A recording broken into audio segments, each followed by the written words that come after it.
दोस्तों बात करें तो आईफोन 12 है ना, कल तो लॉन्च हो गया था यूएस में और इंडिया में भी आ गया है। और इंडिया में देखा जाए तो प्राइस कुछ ज़्यादा ही है।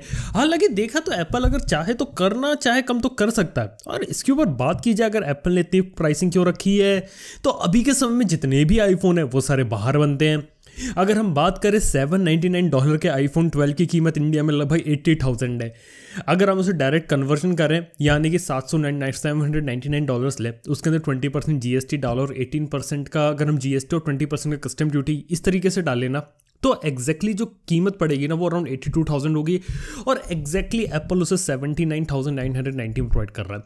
यानी कि एप्पल जानता है कि लोग हैं ना उसके प्रोडक्ट के लिए पैसा देने को तैयार, और अगर एप्पल चाहे तो वो प्रॉफिट कम कर सकता है, लेकिन फिर भी वो करता नहीं है। अब उसका मेन रीज़न है कि इंडिया में एप्पल जो है वो लग्जरी ब्रांड के रूप में उसे परसीव किया जाता है।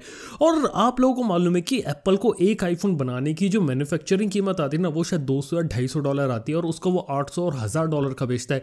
और जो सबसे बड़ा प्रॉफिट मार्जिन होता है ना पूरी इंडस्ट्री, स्मार्टफोन इंडस्ट्री में बात करें, वो सबसे ज़्यादा आपको एप्पल का देखने को मिलता है। और अगर हम बात करें आईफोन की जो कीमतें निकलती हुई जा रही हो तो काफ़ी ज़्यादा आसमान छू रही है। अगर हम बात करें आईफोन 12 प्रो की तो 1,19,000 से स्टार्ट होती है उसकी कीमत।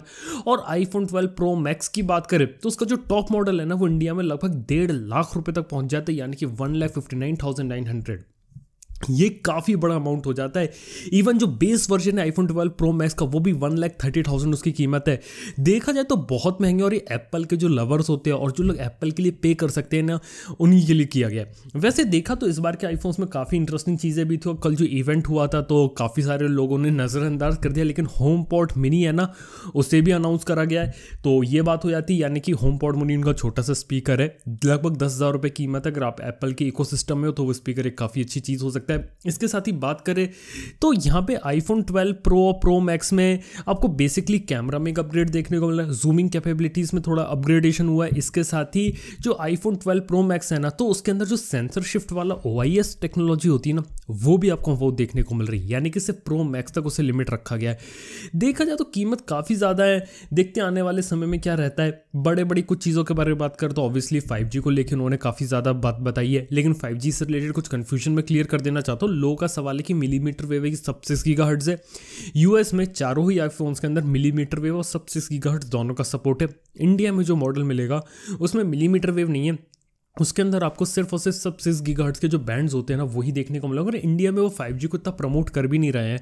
एग्जैक्टली जो मेन प्रमोशन है ना 5G का वो US बेस्ड कंट्रीज़ के लिए, लेकिन अब एप्पल ने अभी अपना निकाल दिया तो इसका इम्पैक्ट ये पड़ेगा कि अब एप्पल के जो आईफोन है उसकी कीमत इंडिया में कम है जिसमें आपको 5G देखने को मिलता है। तो सैमसंग जैसी कंपनी भी अब आने वाले समय में जो अपने फ़ोन्स निकालेगी, जैसे हम बातें सुन रहे हैं A52 या फिर A72 जैसे फ़ोन्स की, अगर इनकी कीमत लगभग 30-40 हज़ार की रेंज में भी अगर इन्हें सैमसंग निकालते और उसके अंदर वो 5G चिपसेट लेके आते हैं, ये काफ़ी कमाल की बात हो सकती है।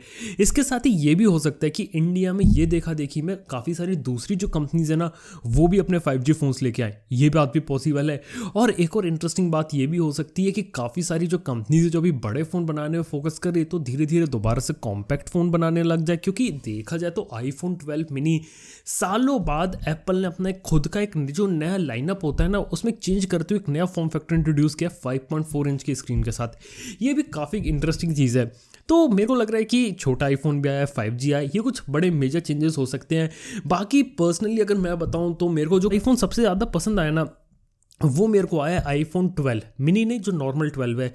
6.1 इंच का एक OLED डिस्प्ले देखने को मिल रहा है। लास्ट टाइम ये होता था को आईफोन 11 और आईफोन 10R में LCD डिस्प्ले था, इसलिए जो लोग थे ना उसके ऊपर जाना पसंद नहीं करते थे। लेकिन अभी के समय अगर मैं आईफोन 12 को देखूँ उसमें 5G भी आ रहा है, उसके अंदर एप्पल का A14 चिप भी आ रहा है, बढ़िया आपको कैमरा देखने को मिल रहा है, सारी चीज़ें आपको देखने को मिल रही है। तो आईफोन 12 काफ़ी अच्छी बाय हो जाता है। इवन काफ़ी अच्छा फीचर इस बार आईफोन में कि उसके अंदर मतलब सभी आईफोन में आप डॉल्बी विजन HDR में वीडियो रिकॉर्ड और एडिट कर सकते हो। ये काफ़ी इंटरेस्टिंग चीज़ है। तो फिलहाल के समय में देखा जाए प्राइस टू परफॉर्मेंस के हिसाब से तो जितने आपको महंगे फ़ोन देखने को मिलते हैं ना Tier 1 कैटेगरी में, अगर हम सैमसंग वगैरह के बारे में बात करें तो वहाँ से जो आपका जो आईफोन है ना वो थोड़ा आगे निकल जाता है। इसके साथ ही इंडिया में जो आईफोन 11 की कीमत है वो अराउंड 55,000 के अराउंड मिल रहा है, तो वो फ़ोन भी देखा तो काफ़ी अच्छी बाय हो सकता है। और अभी आने वाली सेल में ना आपको एप्पल की तरफ से भी यानी कि आईफोन जो 11 सीरीज़ है उसके अंदर ऑफर देखने को मिलेगा। और खुद एप्पल अपने एप्पल ऐप स्टोर पे जो आपका एयरपॉड्स होता है ना वो भी फ्री में दे रही है। तो देखा तो इस टाइप की कुछ चीज़ें चल रही है।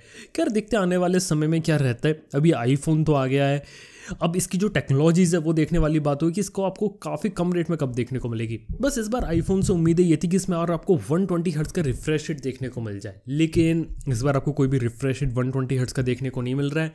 तो यार ये बात हो जाती है। और इसी के साथ ही बात करें, आज है ना इंडिया के अंदर OnePlus 80 का लॉन्च इवेंट होने वाला है और इसकी जो कीमत है वो ऑलरेडी लीक हो गई है। 8GB रैम 128GB वाली कीमत है 43,000 रुपीज़ और अराउंड 46,000 रुपीज़ कीमत रहेगी 12GB रैम 256GB वाले मॉडल की। UFS 3 बेस स्टोरेज रहेगा, स्नैपड्रैगन 865 आपको देखने को मिलेगा। 48 मेगापिक्सल का वही पुराना IMX 586 सेंसर होगा, इसमें OIS होगा, अल्ट्रा वाइड एंगल लेंस, एक मैक्रो कैमरा और एक डेप्थ सेंसर, कुछ इस टाइप की चीज़ें देखने को मिलेंगी। सेल्फी में 16 मेगापिक्सल का कैमरा देखने को मिलेगा।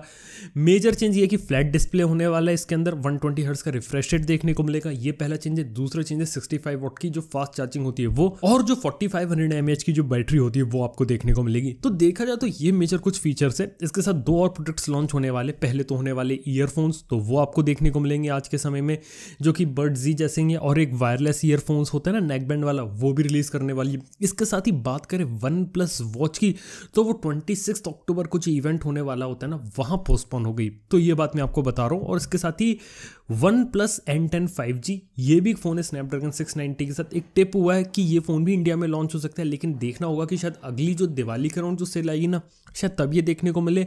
और Nord N100 के बहुत ज़्यादा चांसेस है कि ये जो फ़ोन है वो आपको देखने को मिल सकता है। यानी 26 अक्टूबर को Nord का इवेंट है और शायद वहीं उसी इवेंट में हमें कुछ प्राइसिंग या कुछ हिंट मिल जाए कि जो Nord के जो नए फ़ोन आने वाले हैं और जो OnePlus वॉच आने वाली है वो कैसी होती है। वैसे OnePlus वॉच के बारे में बात करें तो उसमें सर्कुलर डायल होने वाला है, जो गूगल का Wear OS है वो देखने को मिलेगा। काफ़ी हद तक जो ओप्पो की वॉच होती है ना वैसी देखने को मिलेगी। इसके साथ ही पावर बैंक भी आने वाले हैं। ये सारे जो रियलमी और जो ओप्पो के पावर बैंक थे ना, मतलब उसी टाइप से आपको देखने को मिलेंगे। और एक और इम्पॉर्टेंट बात ये कि जो OnePlus के कुछ ऐसे पावर बैंक होंगे जिनमें आपको सिर्फ 18 वॉट चार्जिंग देखने को मिलेगी, और एक शायद 1500 रुपये का एक और पावर बैंक निकाले जिसमें आपको वॉट चार्ज 30 वॉट देखने को मिले। तो यार ये कुछ बातें हो जाती हैं। तो देखते हैं आज के समय में OnePlus 80 क्या करके दिखाते हैं। देखने वाली बात होगी, लीक्स के बारे में हमें हार्डवेयर इन्फॉर्मेशन पता चलेगी, देखते हैं इंटरनल सॉफ्टवेयर वगैरह में क्या चेंजेस होते हैं, तो देखने वाली बात होगी। और कल हमें ना इसके ऊपर सुबह सुबह एक वीडियो बना देंगे, क्योंकि शाम को 7:30 बजे लॉन्च होने वाला है, तो 8:30 बजे तक लॉन्च खत्म होगा। लेकिन मैं आपको पहले ही बता देता हूँ, 43,000 जो उसका बेस वर्जन होगा ना 8GB 128GB वाला, उसकी कीमत होगी। और हाँ, जो OnePlus 8 है ना वो डिसकंटिन्यू नहीं होगा, वो कंटिन्यू ही रहेगा, और उसके अंदर आपको कोई भी जो प्राइस कट है ना वो देखने को नहीं मिलेगा। तो ये कुछ मैंने इन्फॉर्मेशन आप लोगों के साथ शेयर कर दी। इसी के साथ ही काफ़ी इंटरेस्टिंग बात निकल के आई हमारे सामने, वो है Huawei से रिलेटेड।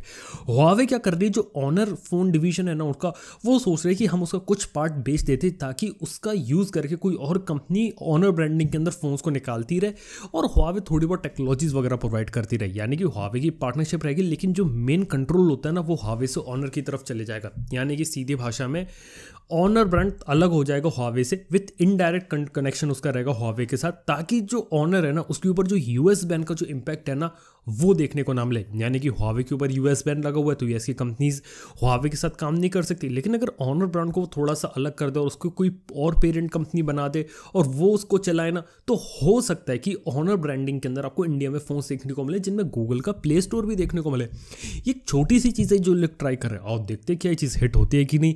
वैसे Huawei ऑनर के बारे में बात ये थी कि जो Huawei है ना वो थोड़ा प्रीमियम में फोकस करती थी। P सीरीज़, Mate सीरीज़ काफ़ी अच्छे फ़ोन है, कैमरास वाकई में बहुत ही अच्छा ज़बरदस्त होता था इनका, बिल्ड क्वालिटी अच्छी होती थी। सैमसंग के जो बिल्कुल नोट सीरीज़, S सीरीज़ आती ना उसकी टक्कर के फ़ोन्स होते थे, और आईफोन को भी जो एंड्रॉयड में अच्छे तरीके से टक्कर दे पाता था ना वो भी Mate सीरीज़ थी।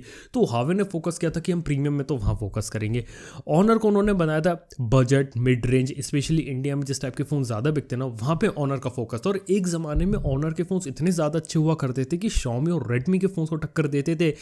लेकिन ऑनर के ऊपर बैन लग गया, फिर उसके बाद रियलमी आ गई रेस के अंदर, तो कहानी पूरी उल्टी पुल्टी हो गई। लेकिन ऑल एंड ऑल बात करें, अभी ये खबर है कि अगर Huawei से थोड़ा सा भी अगर अलग हो जाती है ऑनर, और अगर ऑनर के फ़ोन कोई और कंपनी बना के बेचती तो दोबारा से इंडिया में एंट्री हो सकती है, और हो सकता है शायद से आपको स्नैपड्रैगन वाले प्रोसेसर देखने को मिल जाए। क्योंकि जो किरण है ना उसका भी जो लाइसेंस है ना वो भी जो ऑनर है ना Huawei है ना वो भी लूज़ कर चुकी है, और उसके पास कोई मैन्युफैक्चर नहीं है जो उसकी किरण चिप्स को फैब्रिकेट कर सके। तो हो सकता है मीडियाटेक या फिर स्नैपड्रैगन के साथ ऑनर के कुछ अच्छे फ़ोन्स देखने को मिल जाए।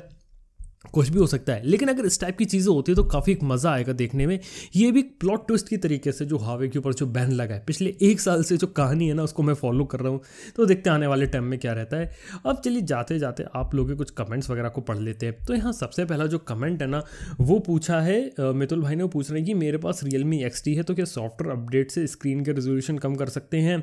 मेरे यूट्यूब में अभी 480p तक ही स्टॉप हुआ है, सब कुछ अपडेटेड है फिर भी।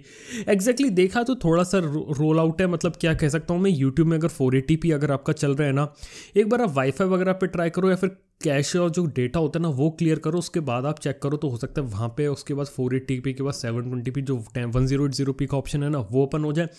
इसके साथ ही Realme XT में आप कह रहे हो ना कि स्क्रीन का रेजोल्यूशन सेट कर सकते हैं, कम करने की बात करो यानी फुल HD से 720p। अपडेट से चीज़ पॉसिबल नहीं है, लेकिन अगर आप रूट करके कस्टम रोम वगैरह डाल के कर रहे हो तो कुछ ना कुछ करके तो ऐसा कुछ किया जा सकता है कि फुल HD को 720p में किया जा सके।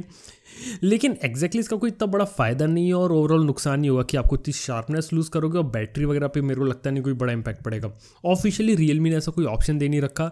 जो हाई एंड फोन्स आते हैं जब आपको क्वाड HD 1440p डिस्प्ले देखने को मिलता है, 4K डिस्प्ले देखने को मिलता है, वहाँ पे आपको इस टाइप की चीज़ें देखने को मिलती है, क्योंकि वहाँ पे जो बैटरी होती है ना वो एक मेजर कंसर्न होता है। तो पहले का आंसर है नहीं, और दूसरे का आंसर है आप डेटा क्लियर करके देख लीजिए अपनी ऐप का, जो कि यूट्यूब की ऐप है, तो शायद आपको 1080p का ऑप्शन मिल जाए। इसके बाद प्रवीण का पूछ रहे हैं कि Asus और अदर ब्रांड के साथ ऐसा क्यों नहीं है, ROG2 US की प्राइसिंग 70K थी और इंडिया में 38K। एग्जैक्टली ROG2 था ना उस समय इंडिया में बन रहा था, और इंडिया में उसका एक स्पेशल वर्जन आया था जिसमें कुछ कमियां थी और कुछ चीज़ें अलग थी, मतलब रैम स्टोरेज के अलावा भी एक दो चीज़ें उसके अंदर से रिमूव कर दी थी। इससे इंडिया में वो थोड़ा प्राइसिंग को कंट्रोल कर पाए थे और बेच रहे थे। और पिछले साल क्या था कि US के अंदर मतलब ROG Phone 2 था ना, उस समय जो GST था ना वो भी 18% नहीं था, वो भी सिर्फ 12% था, और उस समय पैंडेमिक भी नहीं था, कोरोना वायरस भी नहीं फैला हुआ था। तो काफ़ी सारी फैक्ट्रीज और जो नुकसान हो रहा था ना उन्हें कि किस तरीके से जल्दी बनवा पाए। जो चिप्स है वो भी उस समय सस्ती हुआ करती थी। स्नैपड्रैगन 865 की कीमत ज़्यादा है, स्नैपड्रैगन 855 प्लस जो था उस समय वो काफ़ी सस्ते में भी मिल जाता था, उसके साथ ज़बरदस्ती का 5G मॉडेम लेने की ज़रूरत नहीं होती थी। तो काफ़ी सारी चीज़ें रहती है। अब हर साल ना हर फ़ोन का हर प्रोडक्ट की चीज़ कहानी अलग रहती है। कई बार कोई कंपनी चाहे तो किसी प्रोडक्ट को अगर वो सस्ते में बेचना चाहे तो वो बेच सकते हैं, उन्हें काफ़ी सारे डिसीजंस लेने पड़ेंगे, काफ़ी सारी चीज़ें उधर उधर करनी पड़ेंगी, लेकिन ये चीज़ पॉसिबल है। हम ऐसा OnePlus के साथ देख चुके हैं। लेकिन कोई कंपनी है अगर एप्पल जैसी अगर अपना वो फ़ोन अगर सस्ते में बना रहे और उन्हें ज़बरदस्ती महंगे में बेचना है 1.5 लाख रुपए के ऊपर, तो वो बेचना चाहे तो बेच सकते हैं। तो यार कंपनी टू कंपनी चीज़ डिपेंड करती है, कोई फिक्स आंसर नहीं है। और इंटरनल बहुत सारे अलग अलग फैक्टर्स होते हैं कि मार्केट की सिचुएशन क्या है, जो कंपोनेंट्स आ रहे हैं उनकी कीमत क्या रहती है, रॉयल्टीज़ कहाँ पे करनी पड़ी है, टैक्स की सिचुएशन क्या है, जो कंट्रीज़ होती है उसके बीच में शिपिंग कैसी, उसके बीच में जो रिलेशनशिप होते हैं वो कैसे है। तो यहाँ पे काफ़ी सारी चीज़ें जो फैक्टर्स होते हैं ना वो ज़्यादा हो जाते हैं। तो ये था आज के कुछ सवाल। वेल आप लोगों को क्या पसंद आया, और आपका ऐसे कोई सवाल होना तो नीचे कमेंट बात बताना ना भूलो। वीडियो अगर पसंद आया तो लाइक करो, चैनल को सब्सक्राइब करो। थैंक यू आपका वीडियो देखने के लिए। मैं आपसे मिलता हूँ नेक्स्ट वीडियो में। Good bye.